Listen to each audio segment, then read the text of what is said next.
부록의 나이는 40을, 지천명의 나이는 50을 의미한다. 우리 인생에서 40대와 50대는 특별한 의미를 지닌다. 40에는 세상의 유혹에 흔들리지 않고 자신만의 길을 찾아가는 지혜를 얻게 되며, 50에는 하늘의 뜻을 깨닫는다는 의미를 담고 있다. 우리의 인생은 단 한 번뿐인 귀중한 것이다. 삶은 두 번 살 수 없는 단 한 번뿐인 짧은 것이기에 가지 않은 길에 대한 동경이 있어도 그 길을 선택하기란 현실적으로 어렵다. 그래서 많은 이들이 안전하고 편안해 보이는 대중의 길을 따르는 것이 더 빠르고 흐름에 몸을 맡기는 삶이 더 수월하다고 믿으며 살아간다. 그러나 살아보니 남들이 가는 길을 따르는 인생은 더디고 답답하며 지루함이 가득했다. 흐름에 몸을 맡기는 방식은 정신없이 흘러가며 위태롭고 나를 구속하는 족쇄와도 같았다. 반면에 자신만의 길을 개척하는 인생은 비록 어려움이 따르지만 그 속에서 느끼는 자유와 성취감은 비교할 수 없을 정도로 컸다. 스스로 개척하는 삶은 비록 험난했지만 그 속에서 느낀 행복은 무엇과도 바꿀 수 없었다.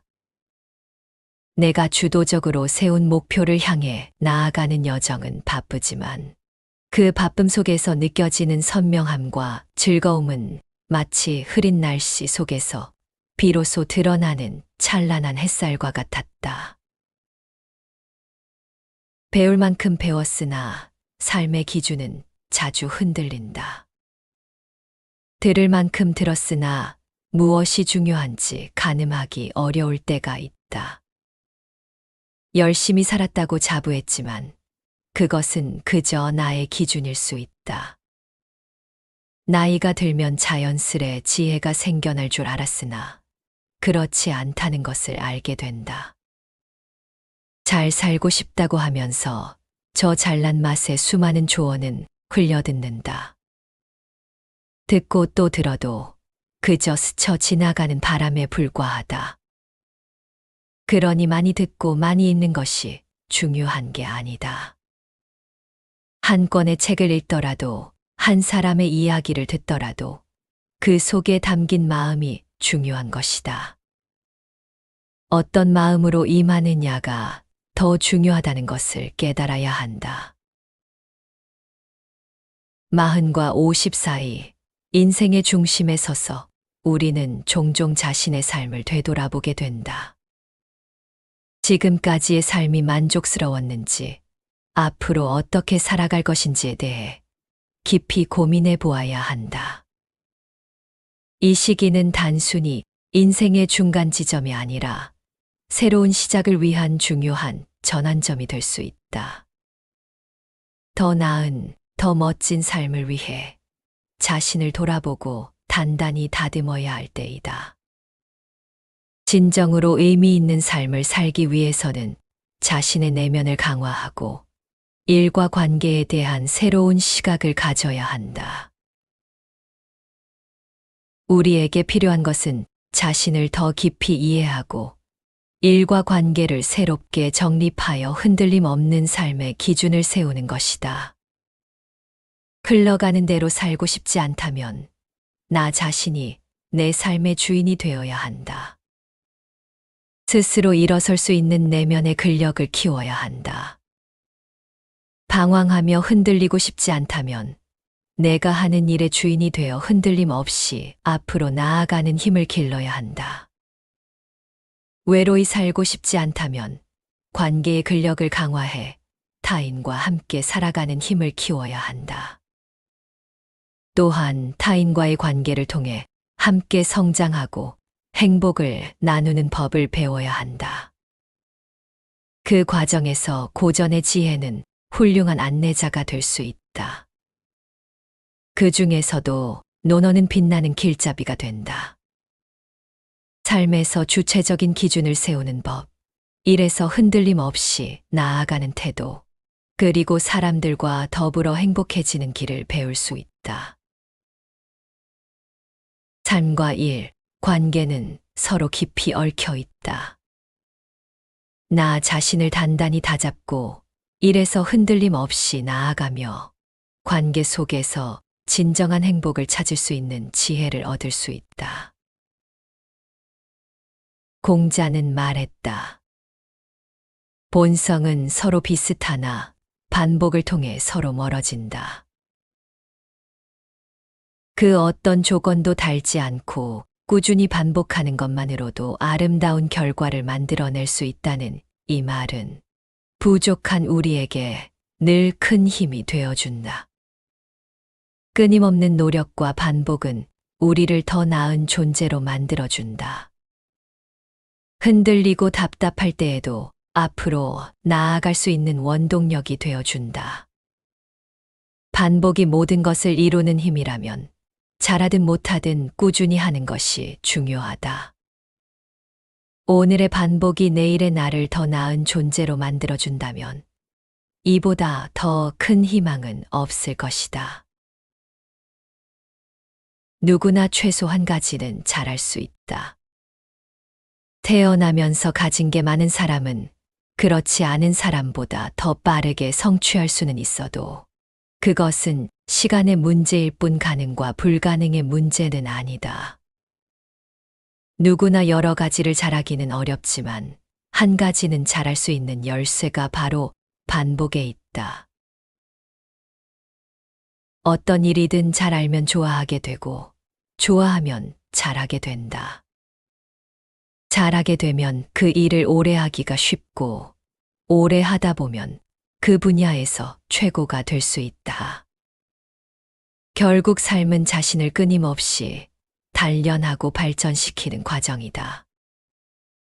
나의 길을 끌고 가며 내가 선택한 삶을 사랑하고 그 안에서 진정한 나를 찾으며 성장해 나가는 여정이다. 오늘 낭독할 책은 40과 50 사이이다. 베스트셀러 50에 있는 논어의 저자가 2500년 자기 경영 교과서 논어에서 핵심 30수와 공자와 제자들의 이야기를 뽑아 이 책을 펴냈다. 자기 자신, 일, 관계의 기준을 새롭게 정립하고 살아가는데 필요한 조언을 들을 수 있을 것이다. 함께하면 즐겁고 편안한 친구가 되는 법. 논어에서는 친구의 기준이나 친구 사이의 유의할 일들을 여러 가지로 가르치고 있다. 그중 몇 가지를 소개해 보겠다. 여기에서 이야기하는 친구는 학교 친구도 사회 친구도 직장 동료 혹은 가벼운 선후배까지도 포함할 수 있다. 첫째, 유익한 친구. 친구 따라 강남 간다라는 말이 있다. 자기는 하고 싶지 않으나 친구에게 이끌려서 덩달아 일에 참여하게 된다는 뜻이다. 유유상종이라는 말도 있다. 같은 무리끼리 서로 따르고 좇는다는 뜻이다. 그러니 공자께서도 서로 유익한 친구가 있다고 했다. 공자께서 말씀하셨다. 도움이 되는 새 친구가 있으니 정직한 친구, 신실한 친구, 견문이 많은 친구와 벗하면 유익하다. 논어 개시 4장. 먼저 고든 말을 하는 정직한 친구이다. 둘째는 성품이 너그러운 신실한 친구이다. 마지막으로 견문이 넓어 지식이 해박한 친구이다. 이는 학교에서도 직장에서도 마찬가지이다. 자신도 모르게 잘못된 길로 빠져들고 있다면 고든 말로써 다잡아 줄 수 있는 동료나 상사가 좋은 친구이다. 성품이 모나지 않고 너그러운 동료나 상사와 함께 일한다면 이는 행운이다. 필요할 때 도움이나 지원을 받을 수 있는 역량 있는 동료나 상사와 함께하는 것 역시 마찬가지이다. 둘째, 무익한 친구. 다음으로는 도움이 안 되는 친구이다. 성격이 괴팍한 친구, 의지가 연약한 친구, 말만 잘해 아첨을 잘하는 친구는 오랫동안 함께하기가 쉽지 않다. 직장에서도 마찬가지이다. 성격이 독특한 동료나 상사는 그 비위를 맞추기가 어렵다. 우유부단하여 자기 주장이 없는 사람 역시 함께하기 쉽지 않다. 행동보다 말을 늘 앞세우는 사람은 피하는 것이 상책이다. 공자께서 말씀하셨다. 손해가 되는 새 친구가 있으니 편벽한 친구, 부드러운 척하는 친구, 말만 잘하는 친구와 벗하면 해롭다. 노너게시 4장. 셋째, 친구 간의 조언. 친구에게 하는 조언은 조심해야 한다. 친구는 후배가 아니다. 친구는 친구의 조언을 듣기 싫어한다.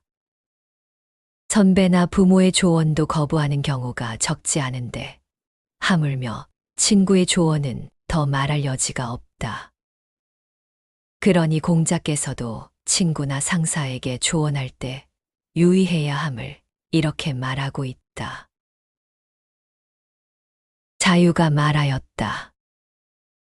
군주를 섬김에 간언을 자주 하면 욕을 당하고 친구에게 충고를 자주 하면 사이가 멀어진다. 논어 2인 26장. 상사의 잘못이나 불합리한 처사가 생길 때마다 충고한다면 자신의 의도와는 다르게 욕을 당할 수가 있다. 역으로 그 어떤 경우라도 상사의 일이라면 예스맨이 되어도 종국에는 욕을 당할 수가 있다. 친구에게 조언이나 충고를 자주 해서는 안 된다. 의도와는 다르게 사이가 멀어지는 원인이 된다. 친구에게 충고를 듣는다는 건 쉬운 일이 아니기 때문이다. 중용을 지키기가 어렵지만 중용을 찾아가는 것이 삶의 지혜이다. 그것은 가족이나 친구에게도 마찬가지이다. 내가 하기 싫은 일은 남도 하기 싫다. 다른 사람의 도움을 받으려면 다른 사람의 마음을 알아야 편하다. 남편은 아내의 마음을 알아야 삶이 더 부드러워진다. 아내도 마찬가지이다. 부모와 자식 간에도 형제자매 간에도 마찬가지이다. 상사와 부하 간에도 스승과 제자 간에도 마찬가지이다. 친구 간에도 고객 간에도 그렇다. 그 어떤 관계에서든 그와 함께 평화롭게 살고 싶다면 그 사람의 마음을 알아야 한다. 그런데 사람의 마음을 안다는 건 매우 어려운 일이다. 지난 수천 년 동안 그 문제를 많은 현인이 고민했지만 쉽게 해결되지 않고 있다. 그래서 종교의 창시자들은 사랑과 자비와 인으로써 해결하고자 했다. 많은 철학자는 치밀한 철학의 힘으로 그 문제를 풀어보고자 했다. 하지만 지금도 가족 간의 불화와 갈등과 싸움이 사라지지 않고 있다. 지역 간의 갈등과 투쟁이 줄어들지 않고 있다. 국가 간의 전쟁과 싸움이 끝없이 일어나고 있다. 부부 간에도, 형제 간에도, 가정에서도, 학교에서도, 기업에서도, 직장에서도, 교회에서도, 절에서도 시기와 갈등과 싸움은 줄어들 줄을 모른다. 자공이 물었다. 바르게 사는 사람으로서 평생 가져야 할 한마디 말이 있다면 그것은 무엇입니까? 공자께서 말씀하셨다. 그것은 서라는 말이다. 내가 하고 싶지 않은 바를 다른 사람에게 시키지 않는 것이다. 논어 위령공 23장. 바르고 성실하게 살아가려 노력하는 사람에게 평생 필요한 한 글자가 있다면 그것은 어떤 글자인지를 물었다. 제자인 자공이 단도직입적으로 딱 한 글자만 알려달라고 했을 때 공자의 대답은 바로 서였다. 서는 용서라는 말이다. 용서는 받아들인다, 담는다는 의미이다. 서는 같을 여와 마음심이 더해진 글자로 같은 마음이다. 그러니 누군가를 용서한다는 것은 그의 마음과 나의 마음이 같아지는 것이다. 서로의 마음이 같아지려면 서로 상대의 입장에 서야 한다. 용서하는 사람은 용서받는 사람의 입장이, 용서받는 사람은 용서하는 사람의 입장이 되어야 가능하다. 상대의 입장에 서려면 기소불용물 시어인이 되어야 한다. 내가 하고 싶지 않은 바를 다른 사람에게 베풀지 말아야 한다. 일을 쉽게 풀면 아주 간단하다. 내가 욕 듣기 싫으면 내가 먼저 욕하지 않으면 된다. 다른 사람이 내게 짜증내는 것이 싫으면 내가 먼저 다른 사람에게 짜증내지 않으면 된다. 거만한 사람의 모습이 싫으면 내가 먼저 다른 사람에게 거만 떨지 않으면 된다.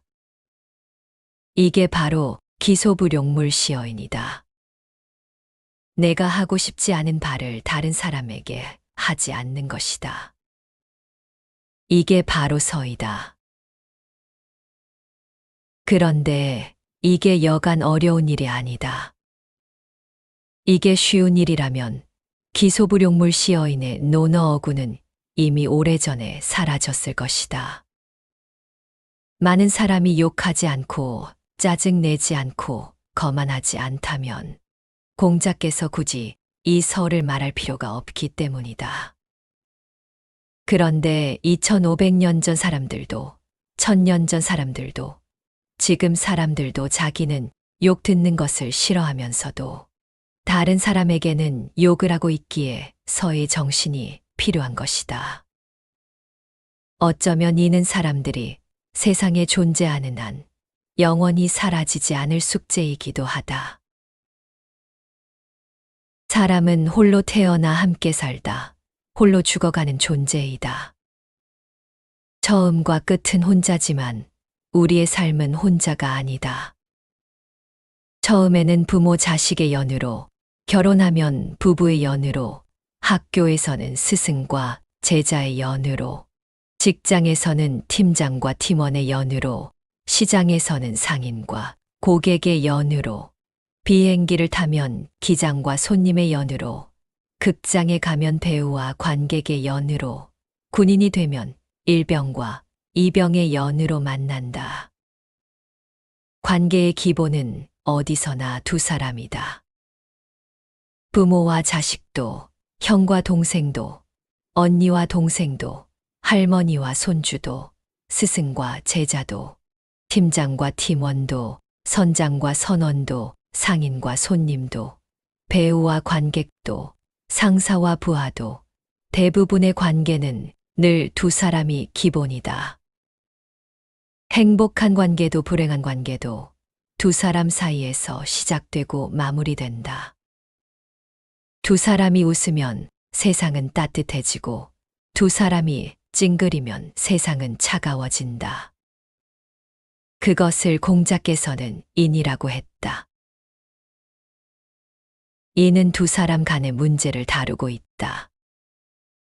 두 사람이 모였을 때 서로 사랑하고 서로 이해하고 서로 양보하고 서로 격려하면서 살아갈 수 있는 어진 마음이 바로 인이다. 남을 사랑하고 어질게 행동하는 것을 인한 마음, 인한 행동이라 한다. 그 두 사람이 가족으로 만나든 친구로 만나든 조직에서 상사와 부하로 만나든 갑과 을로 만나든 스승과 제자로 만나든 상인과 손님으로 만나든 그렇다. 그러므로 선은 인을 이루는 기술이자 방법이다. 수천 년 동안 알려진 공공연한 비밀이자 비법이다. 그것은 공자님이나 예수님이나 부처님이나 크게 다르지 않다. 당신이 대접받고 싶은 대로 상대를 대접하라는 성경의 가르침이나 상대를 가엾게 여겨 자비를 베풀라는 불경의 가르침이나 별반 다르지 않다. 두 사람이 모두 인하면 세상은 극락이 되고 천국이 된다. 둘 중에 한 사람만이라도 인하면 세상은 살만한 세상이 된다. 두 사람 모두가 불인하면 세상은 머지않아 지옥이 된다. 한 사람을 용서하는 것이 얼마나 어려운 일이면 세상을 떠나는 날에도 용서하지 못하고 용서를 못 받는 경우가 있다. 어떤 사람은 노인이 되어서야 가까스로 용서한다. 어떤 사람은 마음에 상처를 받은 지 10년이 되어서야 용서한다. 나와 상대의 입장을 바꾸어 본다는 것. 공자의 제자 중에는 스승으로부터 누가 가장 어진 사람으로 인정받았을까? 그는 바로 안회라는 제자였다. 공자께서 말씀하셨다. 안회는 그 마음이 3개월 동안 인을 떠나지 않았지만 그 나머지 제자들은 하루나 한 달에 한 번 이내에 이를 뿐이다. 논어 옹야 5장. 공자의 기라성 같은 제자들에게도 인의 실천은 어려운 과제였다. 3개월 동안 어진 행동을 한 번 정도 실행하기도 쉽지 않았다고 하는 스승의 지적을 보면 그렇다. 하지만 안회는 달랐다. 공자의 특급 수석 제자였던 안회는 매일 인을 실천하면서 살았다. 아주 간혹 3개월에 단 하루 정도 인에서 벗어나는 행동을 할 뿐이었다. 한 번은 공자의 5손가락 안에 들어가는 제자로 알려진 자공이 공자에게 말했다. 저는 남이 저에게 하지 않았으면 하는 일을 저 역시 남에게 하지 않고자 합니다. 바로 이 인을 말한 것이다.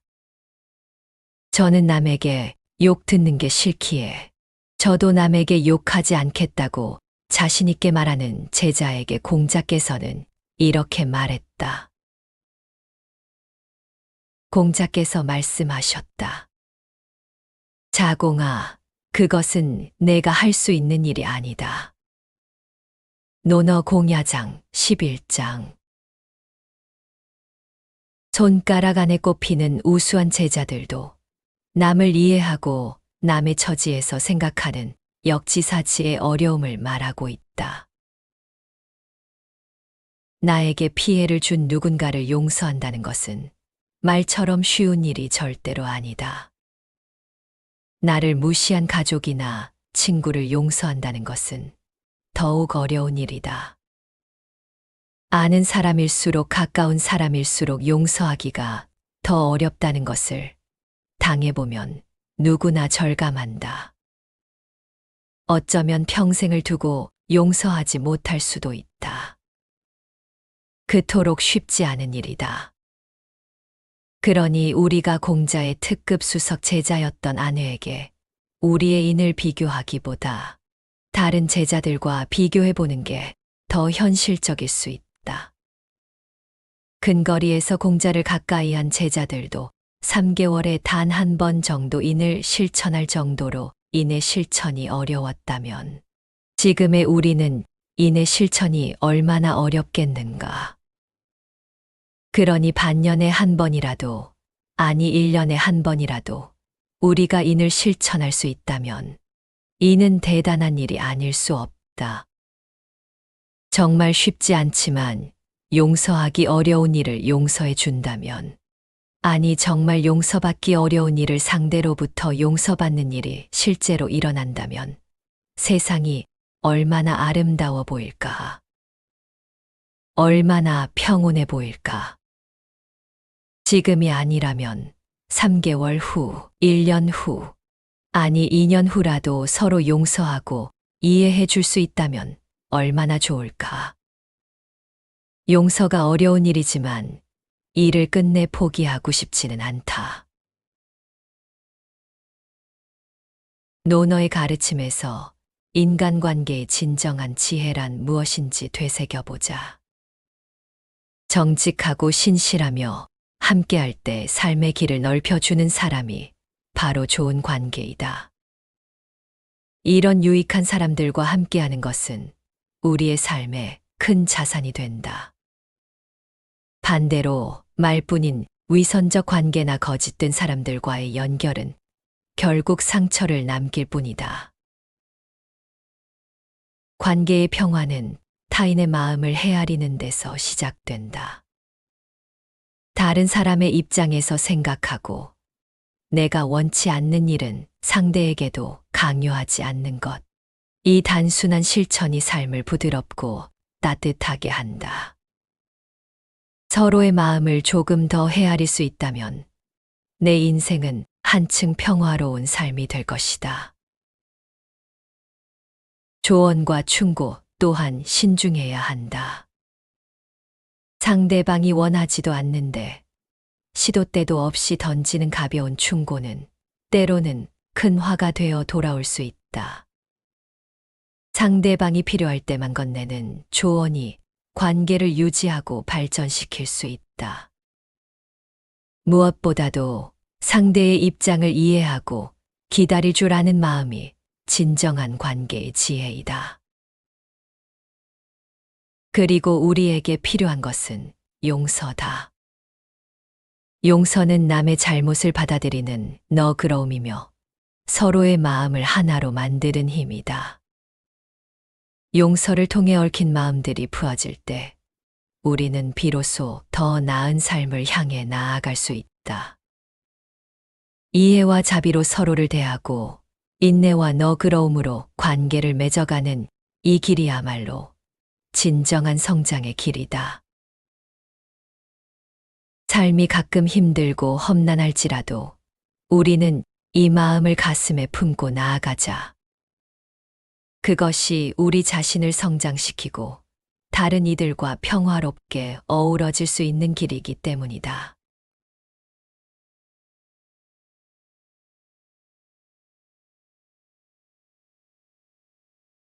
부록의 나이는 40을, 지천명의 나이는 50을 의미한다.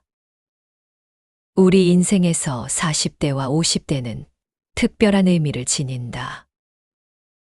40에는 세상의 유혹에 흔들리지 않고 자신만의 길을 찾아가는 지혜를 얻게 되며 50에는 하늘의 뜻을 깨닫는다는 의미를 담고 있다.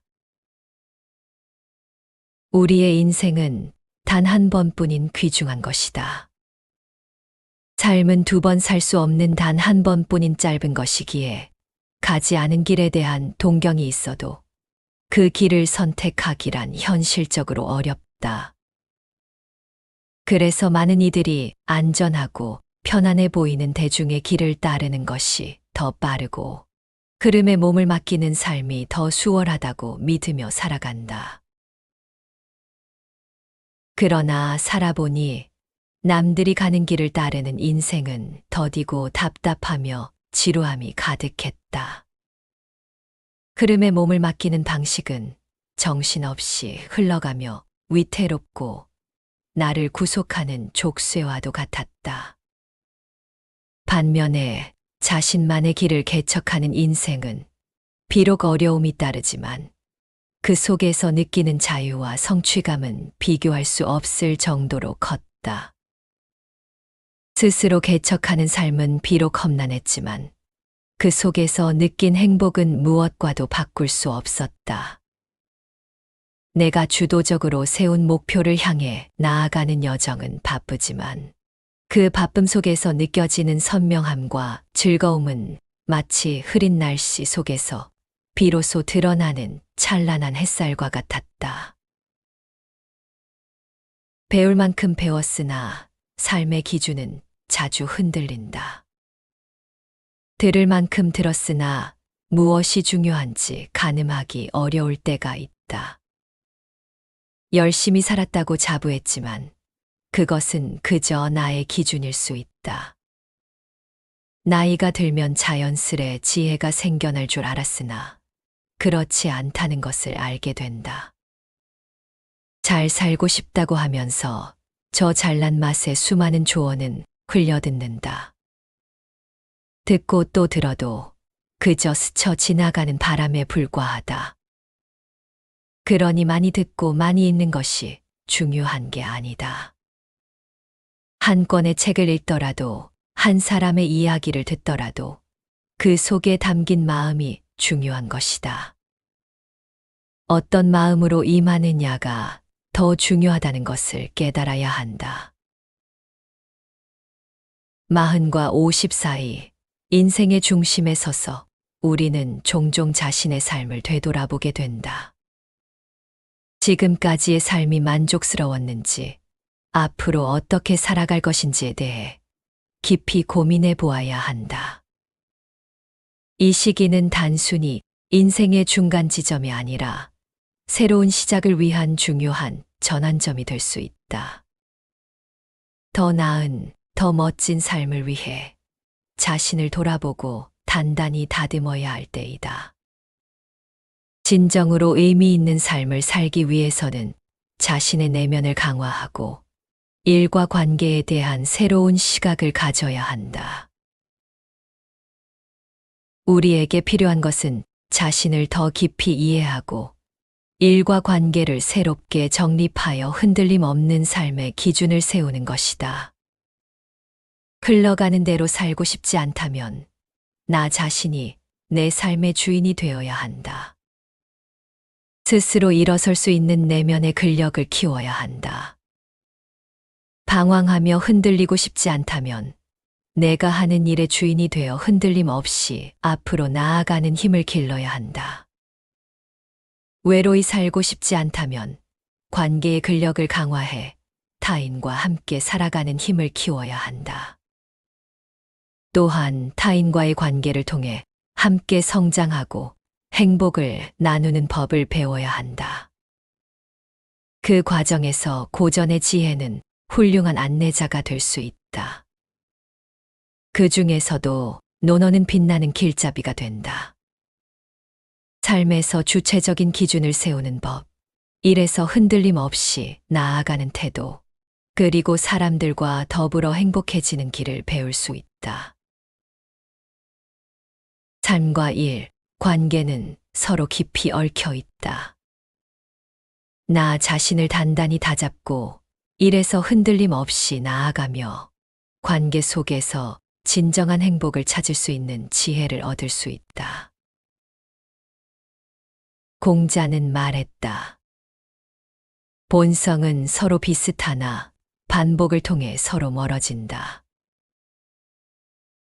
그 어떤 조건도 달지 않고 꾸준히 반복하는 것만으로도 아름다운 결과를 만들어낼 수 있다는 이 말은 부족한 우리에게 늘 큰 힘이 되어준다.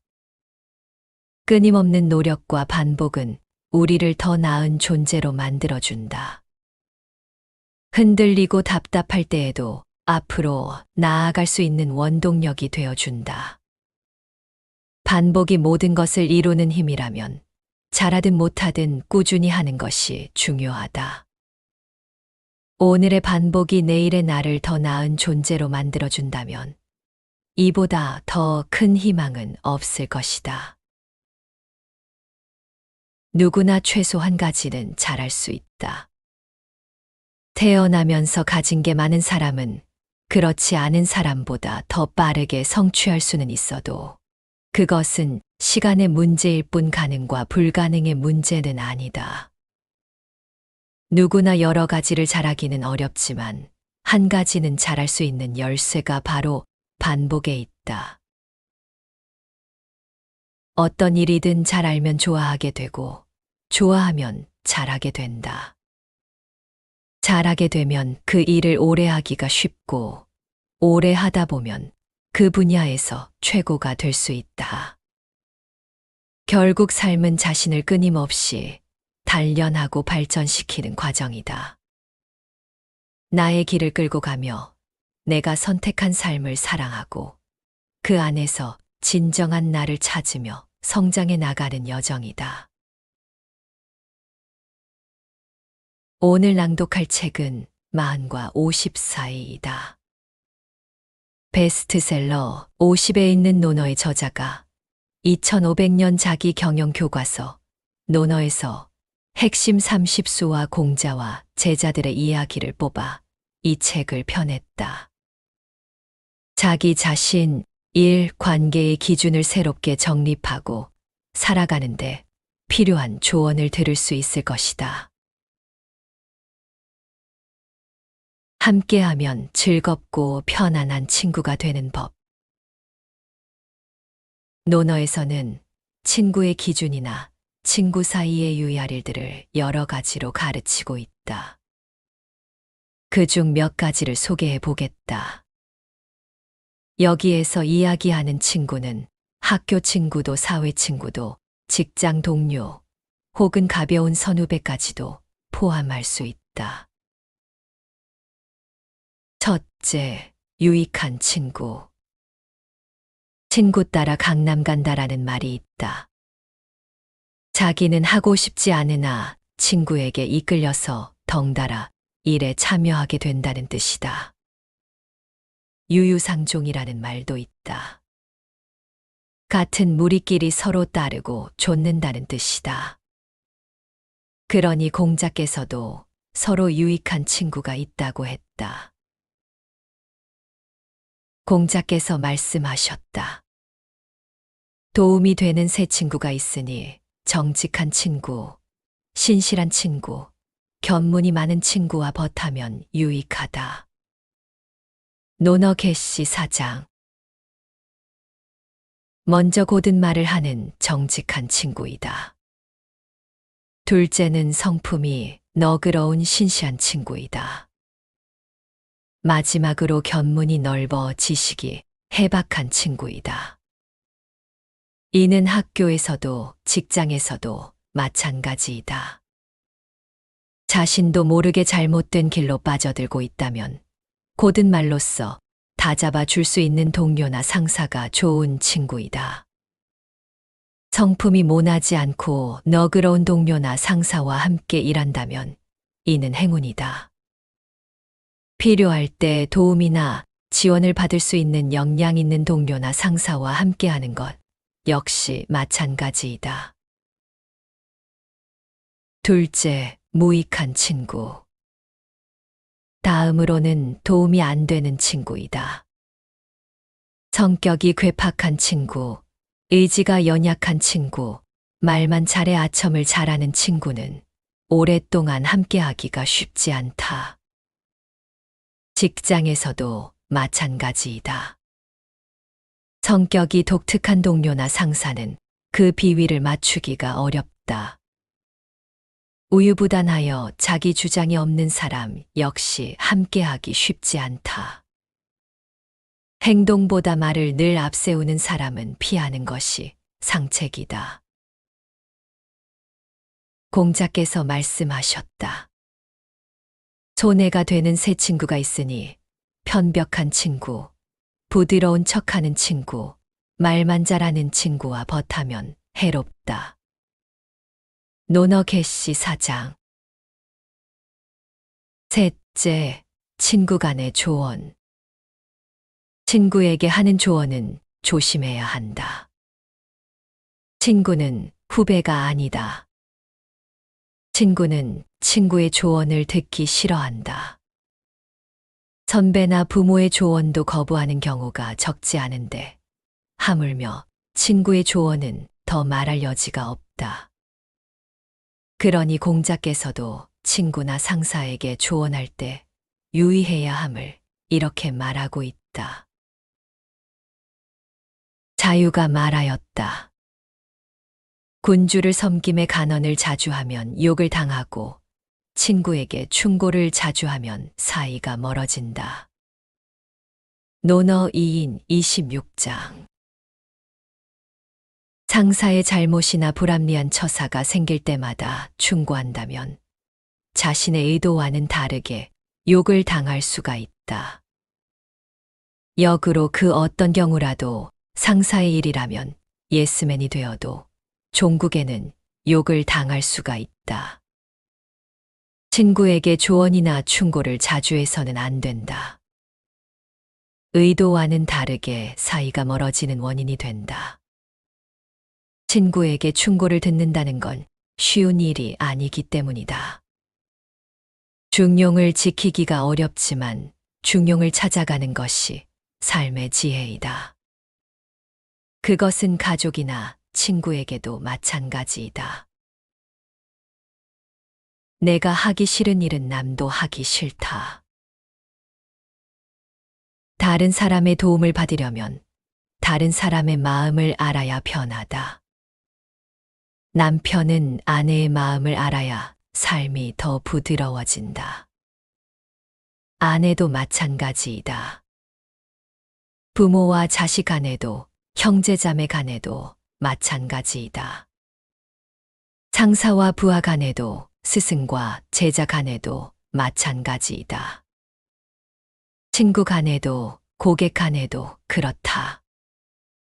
그 어떤 관계에서든 그와 함께 평화롭게 살고 싶다면 그 사람의 마음을 알아야 한다.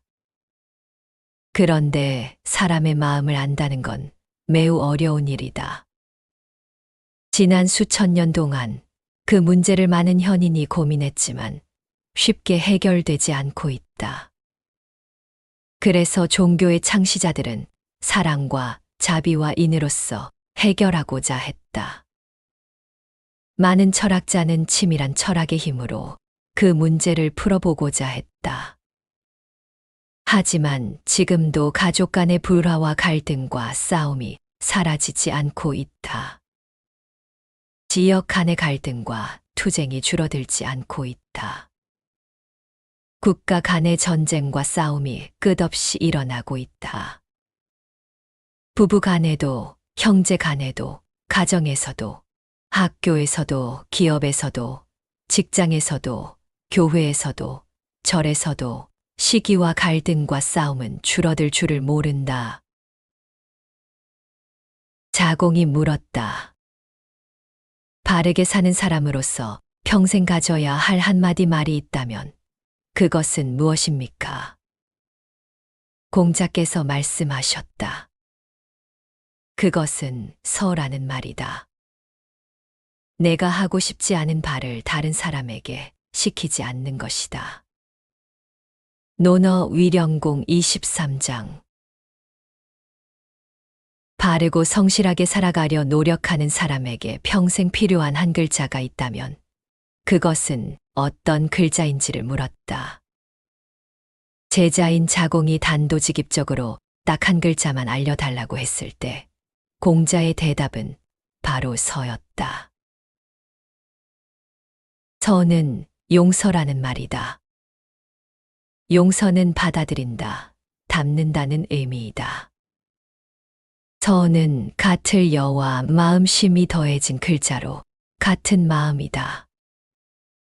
그러니 누군가를 용서한다는 것은 그의 마음과 나의 마음이 같아지는 것이다. 서로의 마음이 같아지려면 서로 상대의 입장에 서야 한다. 용서하는 사람은 용서받는 사람의 입장이, 용서받는 사람은 용서하는 사람의 입장이 되어야 가능하다. 상대의 입장에 서려면 기소불용물 시어인이 되어야 한다. 내가 하고 싶지 않은 바를 다른 사람에게 베풀지 말아야 한다. 일을 쉽게 풀면 아주 간단하다. 내가 욕 듣기 싫으면 내가 먼저 욕하지 않으면 된다. 다른 사람이 내게 짜증내는 것이 싫으면 내가 먼저 다른 사람에게 짜증내지 않으면 된다. 거만한 사람의 모습이 싫으면 내가 먼저 다른 사람에게 거만 떨지 않으면 된다. 이게 바로 기소불용물 시어인이다. 내가 하고 싶지 않은 바를 다른 사람에게 하지 않는 것이다. 이게 바로 서이다. 그런데 이게 여간 어려운 일이 아니다. 이게 쉬운 일이라면 기소불용물 시어인의 논어 어구는 이미 오래전에 사라졌을 것이다. 많은 사람이 욕하지 않고 짜증내지 않고 거만하지 않다면 공자께서 굳이 이 설을 말할 필요가 없기 때문이다.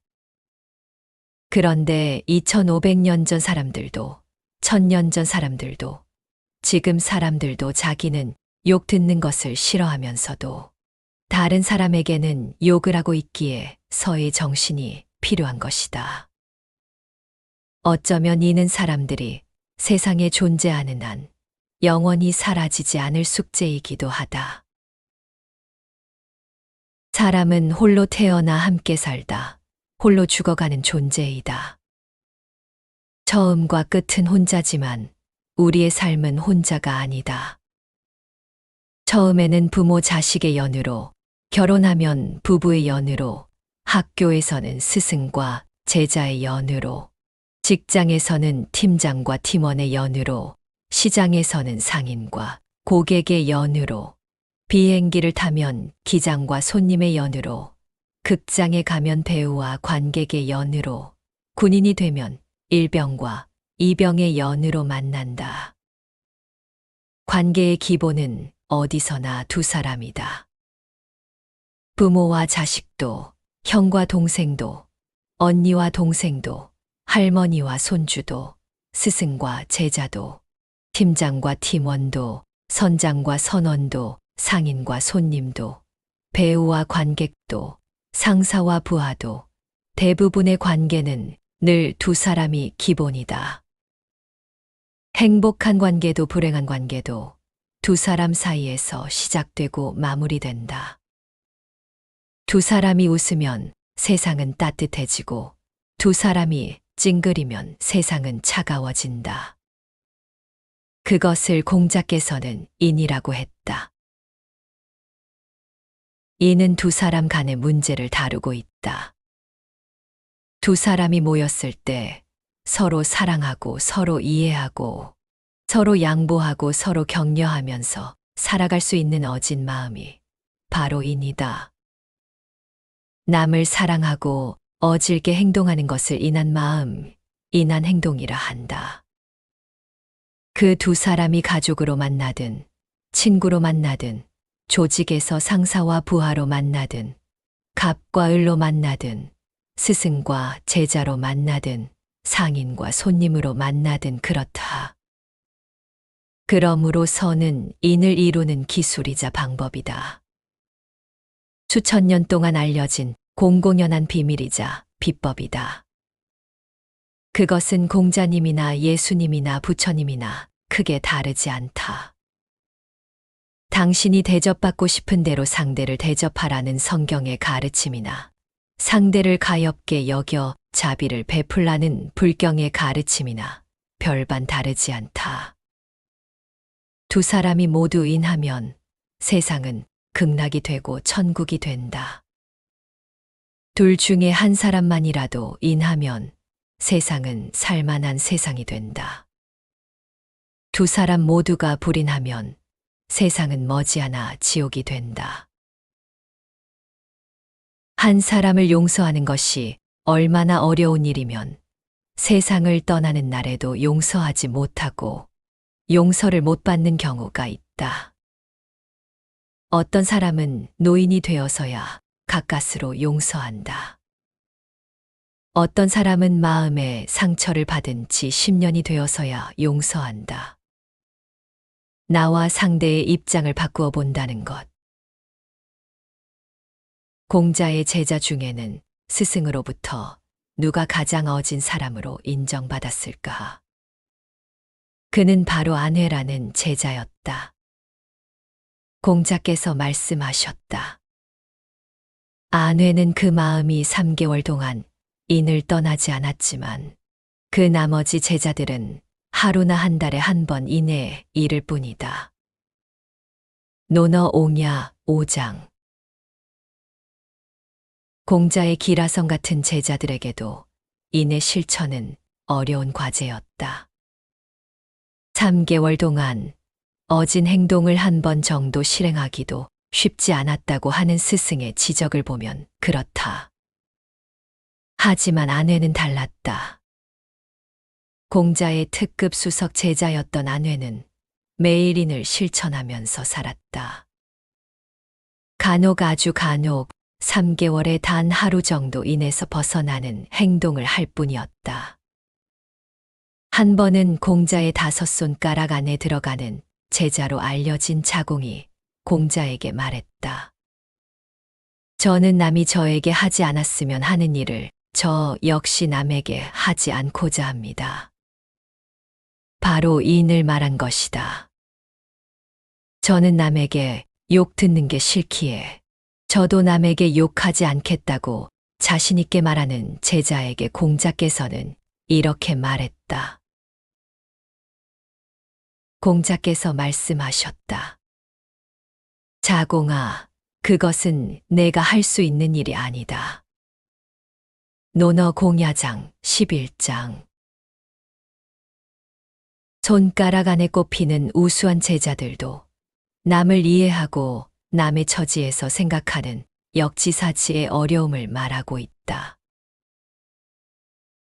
나에게 피해를 준 누군가를 용서한다는 것은 말처럼 쉬운 일이 절대로 아니다. 나를 무시한 가족이나 친구를 용서한다는 것은 더욱 어려운 일이다.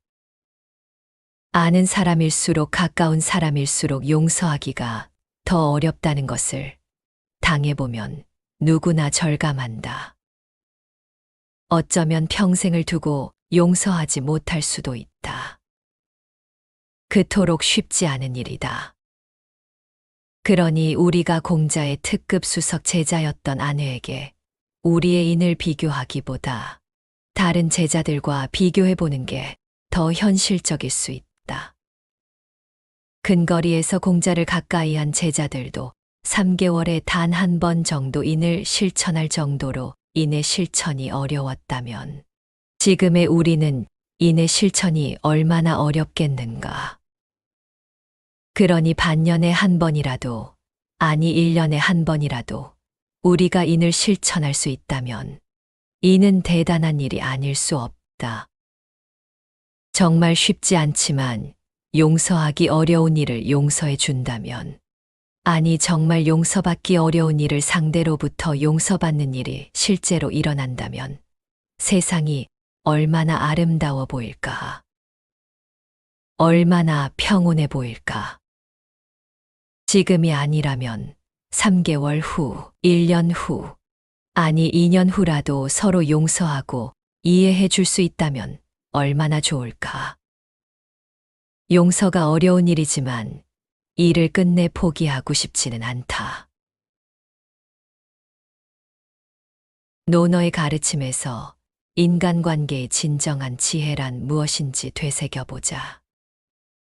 정직하고 신실하며 함께할 때 삶의 길을 넓혀주는 사람이 바로 좋은 관계이다. 이런 유익한 사람들과 함께하는 것은 우리의 삶에 큰 자산이 된다. 반대로 말뿐인 위선적 관계나 거짓된 사람들과의 연결은 결국 상처를 남길 뿐이다. 관계의 평화는 타인의 마음을 헤아리는 데서 시작된다. 다른 사람의 입장에서 생각하고 내가 원치 않는 일은 상대에게도 강요하지 않는 것. 이 단순한 실천이 삶을 부드럽고 따뜻하게 한다.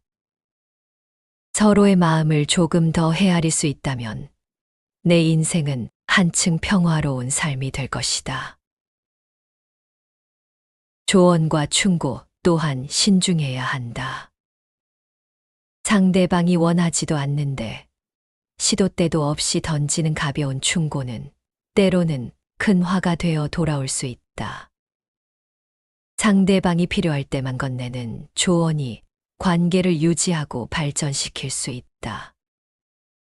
무엇보다도 상대의 입장을 이해하고 기다릴 줄 아는 마음이 진정한 관계의 지혜이다. 그리고 우리에게 필요한 것은 용서다.